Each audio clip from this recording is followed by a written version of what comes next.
the neuroscientist who believes life could be internal. A brilliant young scientist believes that if we preserve our brains, they could be refined in the future, helping us live for centuries. See this word, how to pronounce it, and the meaning of it. Refined. Revived. No, I don't want an American accent. I want a British accent. Revived. Revived. Elizabeth Hughes Gossett shouldn't have survived beyond 11, the age at which she developed type 1 diabetes, born in Albany, New York. Is it Albany or Albany? Let's see this word. Albany. Albany. Albany. Albany, New York. Gossett received her diagnosis in 1918 when diabetes had no known treatment. Tragically, her life expectancy was just a matter of months. Her parents desperately searched for any way to keep their daughter alive. An emergency physician had developed a radical course of action, keeping the blood sugar level diabetic children low by feeding them the bare minimum needed to survive. This could see a prognosis. Let's see this word. Prognosis. Could see a prognosis of months extended to years. These young patients weren't exactly living, but they were alive. In the spring of 1990, Gossett went into this starvation clinic. She'd have been constantly cold and hungry, emaciated. Let's see this word. Emaciated, unable to move or grow. At its lowest, her weight dropped to 20 kilograms. 3 years later, Gossett was lingering on death's threshold, but crucially hadn't crossed to the other side. And as a result, Dr. Ariel Zelenzniker Johnston explains to me she was still alive when, in 1921, had hitherto. Let's see this word. Hitherto seemed impossible was achieved. Insulin treatment. This word too. Insulin treatment was developed. Gossett received her first injection of the hormone in 2020 and started to eat again, move again, live again. She survived into her 70s, taking about 42,000 insulin shots in that time. You see, Zelenzniker Johnston says, for millions of years, people just died from diabetes, something that was thought to be inevitable, unchangeable. Then suddenly, from nowhere, this was no longer true. In Gossett's case, there was a limbo period, years between her diagnosis and a treatment becoming available. In 1918, most kids diagnosed with type 1 diabetes died. Elizabeth didn't, because the pause button was pressed, and as a result, a future was bought for her. That's what I'm advocating for. And this idea, which lies at the heart of Zelenzniker Johnston's new book, The Future Loves You, how and why we should abolish death, a manifest for and roadmap to He hopes today's terminally diseased and dying being afford a pause button of their own, a chance to halt. Is it halt or halt? Halt. Halt. To halt their biological clocks until such a time that science and medicine has advanced sufficiently, maybe even the prospect of immortality, I think immortality. Let's see. Immortality. Immortality, he is convinced that technology already exists to make much of this possible and costs little more than a mid-range second-hand car. Mid-range, let's see this word. Mid-range. Mid-range. New word. Zelzinko Johnston, 31, is a research fellow at Melbourne's Monash University. I've been interested in neuroscience forever, he says. From his recent acquired Bright campus office, it's the confluence. Let's see this word. Confluence of biology, the wet mechanics of how cells and neurons work, philosophical questions of identity, and the fun cognitive mechanics of how the brain functions. You know that feeling of having a word on the tip of your tongue but can't quite get it? Working out what's happening there, he says. It's basically my day job, exploring how brains give rise to consciousness. Let's see this word. I always struggle to pronounce this word. Consciousness. He's also interested in the history of medical progress and where the future lies. Logically, where we can expect this technology to be in 10, 20, 100 years from now. That's what took me to the prospect of preservation, how we might still be around in decades and centuries to come. In other words, could we give ourselves a shot at making use far off advances? With the advent of brain preservation, he writes, I don't think that you or anyone you love has to die at all. Though, a much simpler question, would you even want life in that my brain and body are constantly decaying, he says, can become a bit much from time to time. It can feel heightened, and I've always been suspicious that our what was this word? Let's see. Societal. Oh, where I was. Our societal acceptance of death comes from an inability to imagine anything otherwise. It is a hunch, he says, that's not purely anecdotal. Let's see this word again. Anecdotal.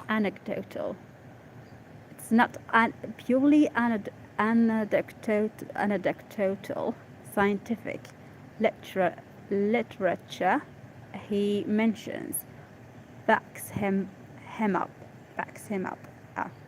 Studies show that if you survey people across all ages, he says, and ask how long they'd like to live for, most only ask for 5 to 10 years longer than their demographic is statistically likely to get. 90, let's see. Zelzinko Johnston believes this presents an incomplete picture. Research also shows these answers change when it is stipulated that respondents are guaranteed good mental and physical health into the later decades. Let's see this word. I struggle to pronounce it. Stipulated. Stipulated. I pronounced it actually right. Where I was reading, respondents would be guaranteed good mental and physical health into the later decades. Immediately, the figure jumps 120 years, 150 longer, and there is a strong correlation between someone's age and how long they say they want to live for. The older you get, the further away you want the deadline. When you survey terminally ill people in hospices. Ooh, I think this is hospital, but another word. Hospices. Hospices. Oh. Hospices, and on their deathbed, the vast majority still have a very strong will to live. In most circumstances, I'd argue people would like to live longer, but feel it is not possible. In essence, as our deadline approaches, few people actually want to die. It is a divergence from much received wisdom.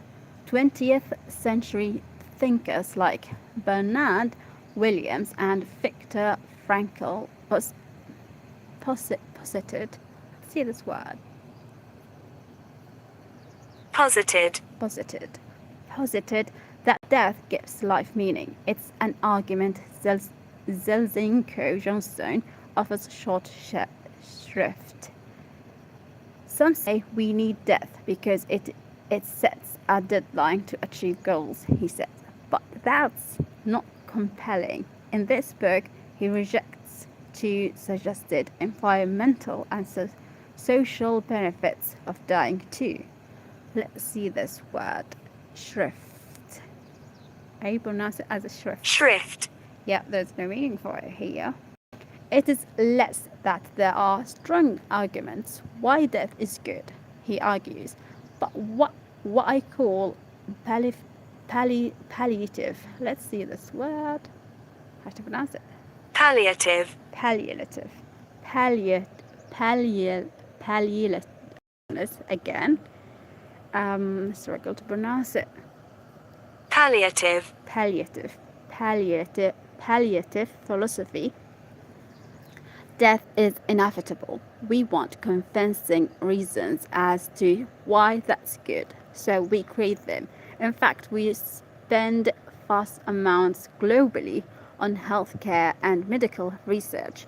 It makes up of global economic activity. Modern medicine is really the practice of trying to keep death at bay, but we haven't yet acknowledged or agreed as a society that the end goal of medical research is actually to eliminate disease completely.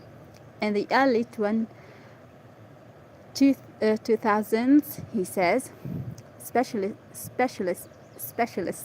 again, another word that I can't pronounce.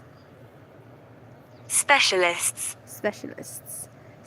were pushing for urgent debates about AI capability and safety. There was no timeline, but they warned of what was coming. Their pleas weren't heeded. Yeah, see this word, heeded. Yeah, it's heeded. Heeded. From 2012, AI exploded. Wider society hadn't talked about it, and now underprepared. Zelzinko-Johnstone suspects a similar revolution in mortality is creeping up on us. Even if you dismiss the rest of what he's advocating, he says, on the topic of defeating death, good or bad, we ought to make up our minds. Presuming, I think, yeah, let's see this word. Presuming. Presuming. It's presuming, surprisingly. Presuming we opt for the former. Zelzhenko Johnstone reckons he might just have a plan before grappling with the practicalities of extending our lifespans. Consider its foundations, he says. Only when we understand what it is to die can we consider what it means to keep living. Sure, he considers. Let's see it. Concedes. Concedes. It's a new word for me. Concedes. Concedes. Concedes. If someone developed an anti-aging drug that halted the aging process, it wouldn't need wider discussion. We'd simply live as we do now, with the prospect of identically. Let's see this word, how to pronounce it, identically. Indefinitely. Indefinitely. Surprisingly, I pronounce it another word. Indefinitely. Indefinitely, if we remain out of harm's way. But this isn't quite Zelzhenko Johnstone's vision. He is complex. His is complex, with any potential payoffs in the distant future. Possibly he'd see us rescued, whatever. Let's see how to pronounce it. Resurrected. Resurrected. I think I read more than 8 minutes. Let's see. Wow, it's 17. Resurrected in unrecognizable forms. People assume we have a crisp, clear idea of what death is, he says. When that's not the case, it is far murkier. Oh, murkier. I think I saw this word before. Murkier. Murkier. In this book, The Future Loves You, Zelzhenko Johnstone outlines how the demarcation, a new word do for today. Let's see. Demarcation. Demarcation between life and death blurs until the middle of the 20th century. If you stopped breathing and your heart stopped beating, you were declared dead. No further interventions were available. Technology changed things. We developed mechanical ventilators. Let's see this word. Ventilators. Yeah, it's ventilators. Ventilators to keep us breathing. Mechanics. Machines to keep blood circulating when the heart stops. Today, life support devices can act as a fully artificial heart and lungs.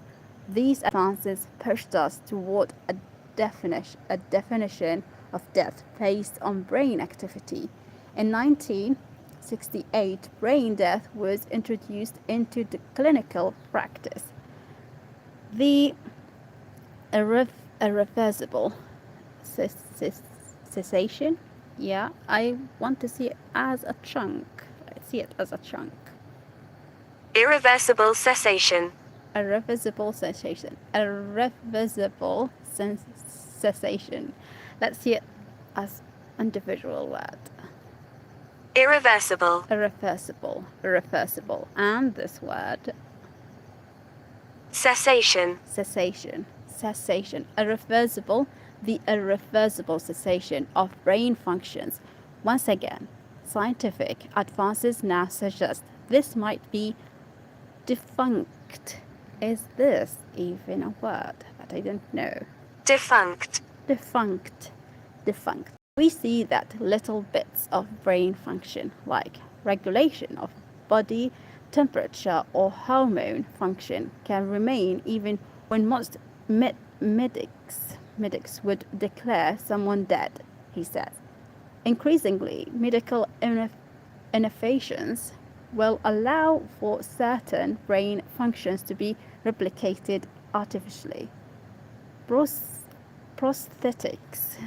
Another word that I didn't know how to pronounce it. Prosthetics. Yeah, prosthetic. Prosthetics are returning blood pressure control to spinal injury patients. After stroke or brain damage, implants can let people talk or use limbs.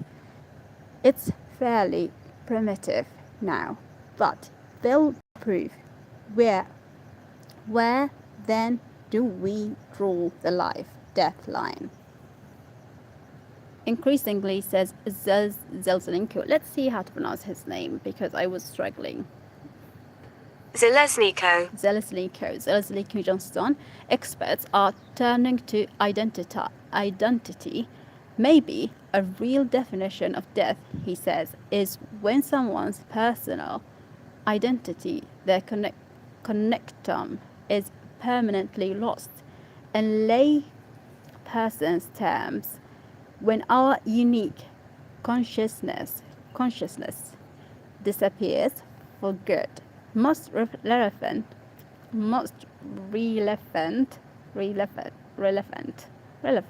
Yeah, let's see it again.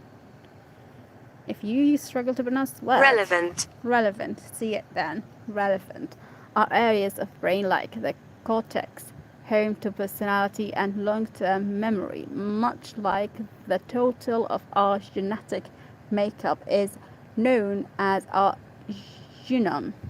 Our identity is found in what's labeled our connectome. The entirety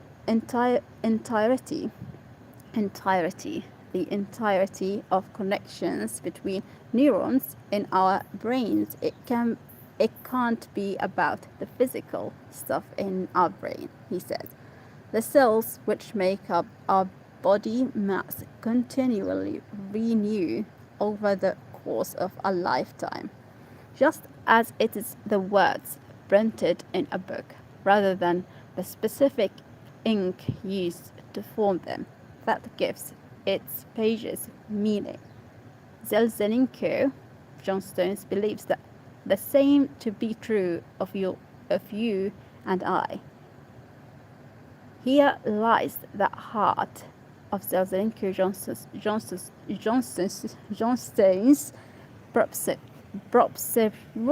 again, this word, let's see it. Proposition. If that's the case, then what can we do now to preserve these identities when we can't currently cure someone's health issue, but might in the future, if only we could buy some time? With current technologies, Zelzhenko Johnston believes this is already possible, scientifically straightforward too. There are the obvious examples where we press pause already. Sperm, eggs, or embryos. Let's see this word. Embryos. I pronounce it incorrect. Embryos can be frozen in stasis for decades. Let's see this word. Stasis. In stasis for decades before being implanted. What you're likely less aware of, he says, are other analogous. Let's see this word, how to pronounce it.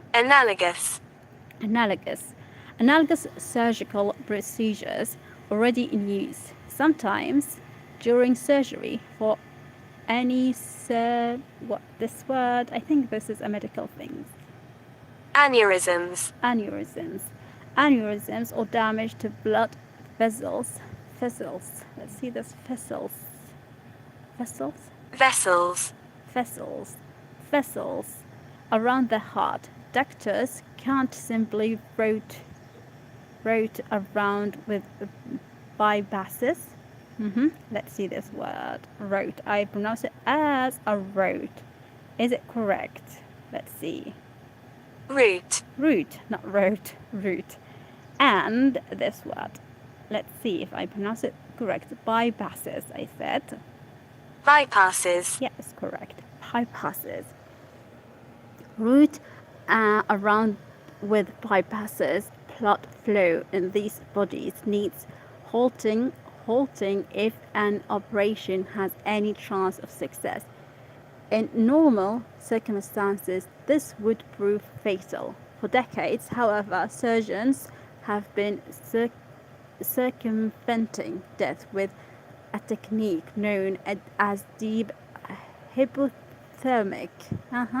Let's see this word and the other word. Oh no, don't go there. Circumventing. Circumventing and this word. Circumventing.